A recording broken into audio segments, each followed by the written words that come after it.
வணக்கம் நேயர்களே, ஃபீபாவின் இன்றைய காலை தியானத்திற்காக உங்களை அன்புடன் வரவேற்கிறேன்.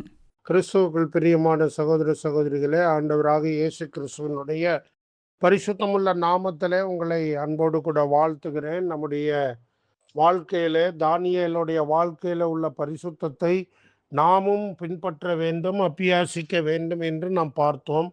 தானியேல் ஒரு ஜெப வீரனாகவும் விசுவாச வீரனாகவும் இருக்கிறதையும் நாம் பார்க்கிறோம். ஏற்கனவே நாம் பார்த்தபடி நண்பர்களாக சேர்ந்து விசுவாசத்தோடு பரிசுத்தத்துக்கான தீர்மானம் பண்ணினார்கள். இப்பொழுது தானியேல் 2வது அதிகாரத்திலே இந்த ராஜா ஒரு சொப்பனத்தை காண்கிறார். அந்த சொப்பனத்தின் அர்த்தத்தை அறிந்து கொள்ள வாஞ்சிக்கிறார். ஆனால் மந்திரவாதிகள், சாஸ்திரிகள், எல்லாம் ஞானிகள் எல்லாரையும் கூப்பிட்ட பின்னால அவர் சொல்றாரு, நீங்க சொப்பனத்தையும் சொல்லணும், சொப்பனத்தோட அர்த்தத்தையும் சொல்லணும்னு ஒன்று அவங்க எல்லாரும் ரொம்ப கஷ்டப்படுறாங்க, முடியாதுன்னு சொல்றாங்க. அப்ப ராஜாவுக்கு ரொம்ப கோபம் வந்து ஞானிகளை எல்லாரையும் வெட்டி போடுங்க அப்படின்னு உத்தரவு கொடுத்துறாரு.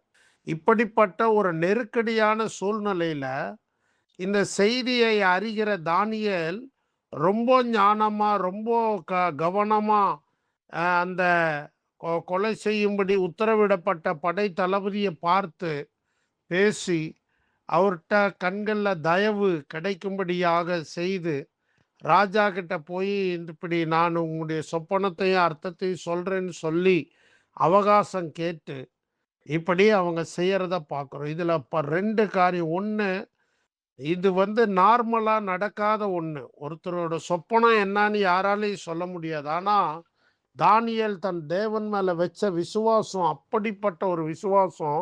அதனால தேவன் தனக்கு அதை வெளிப்படுத்துவார் அப்படிங்கிறத தானியேல் மனசார நம்பினார். அடுத்தது, அந்த ராஜா கிட்ட போய் எங்களுக்கு தவணை கொடுங்க, கால அவகாசம் கொடுங்க, நாங்கள் சொல்கிறோன்னு விசுவாசத்தோட தைரியத்தோட பேசுகிறாங்க. ஸோ இதை எல்லாமே ஒவ்வொரு முறையும் இந்த தானியேல் ஒரு மிகப்பெரிய ரிஸ்க் எடுக்கிறார். மிகப்பெரிய ஒரு கிரயம் செலுத்துறதை நம்ம பார்க்குறோம்.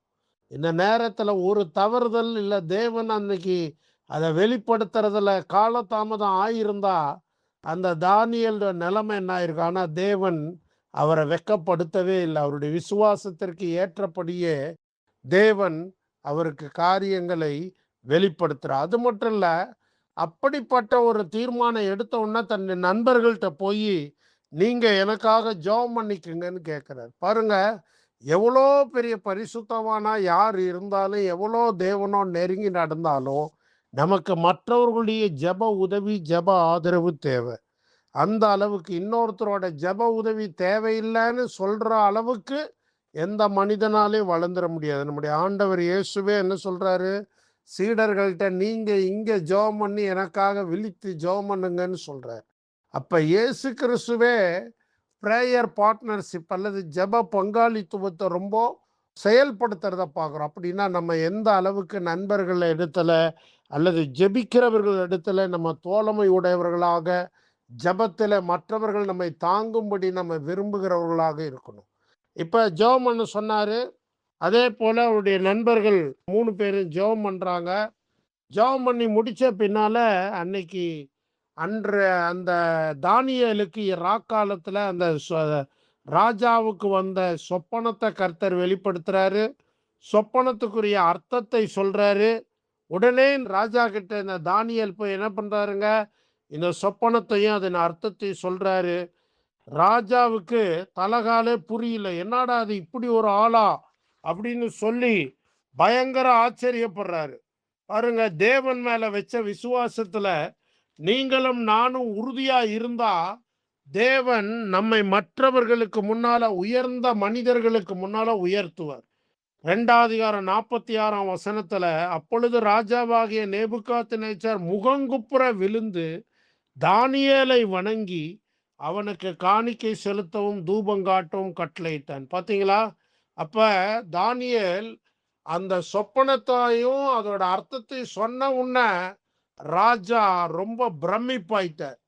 அந்த அளவுக்கு இந்த தானியேல் செல்வாக்கு செலுத்துகிற ஒரு நபராக இருந்தார். நண்பர்களோடு ஜெபிக்கிறவர். அது மட்டும் இல்ல, துணிச்சலாக சவால்களை எதிர்கொள்ளுகிறவர். தேவனை உறுதியாக அசைவில்லாத ஒரு விசுவாசத்தோடு விசுவாசிக்கிறவர். இன்னைக்கு நம்முடைய விசுவாசம் எப்படி இருக்கிறது?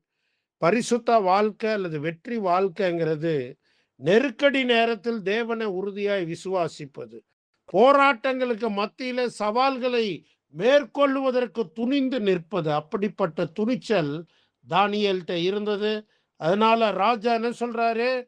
நீ இந்த மறைபொருளை வெளிப்படுத்தினபடியால் மெய்யாய் உங்கள் தேவனே தேவர்களுக்கு தேவனும் ராஜாக்களுக்கு ஆண்டவரும் மறைபொருள்களை வெளிப்படுத்துகிறவருமாய் இருக்கிறார் என்றான். எப்படிப்பட்ட பாருங்க, ஒரு அரச சட்டத்தை போல ராஜா அந்த காரியத்தை சொல்றாரு. தன் ஜனங்களுக்கு கூட அதை எழுதி அனுப்பியிருப்பார் இல்லைங்களா? இப்ப யோசித்து பாருங்க, தானியேலுடைய பரிசுத்த வைராக்கியம், தேவன் மீது இருந்த அசைக்க முடியாத விசுவாசம், ஜெப பார்ட்னர்ஷிப், இதெல்லாமே அவருடைய வெற்றிக்கு ஒரு காரணமா இருந்தது. ஆகவே நீங்களும் நானும் அப்படிப்பட்ட சூழ்நிலைகளை தேவனுக்காக எதிர்கொள்ளுவோம். தேவனுக்காக சாதிக்க தேவன் நமக்கு உதவி செய்வாராக. ஆமென். இன்றைய காலை தியானத்தில் பங்கேற்றமைக்காக நன்றி. உங்களது கருத்துக்களை பகிர்ந்து கொள்ளவோ மேலும் விவரங்கள் அறிந்து கொள்ளவோ 9458585042 என்ற எண்ணிற்கோ அல்லது info@fibaonline.org தொடர்பு கொள்ளவும். தேவன் தாமே உங்களை ஆசீர்வதிப்பாராக. ஆமேன்.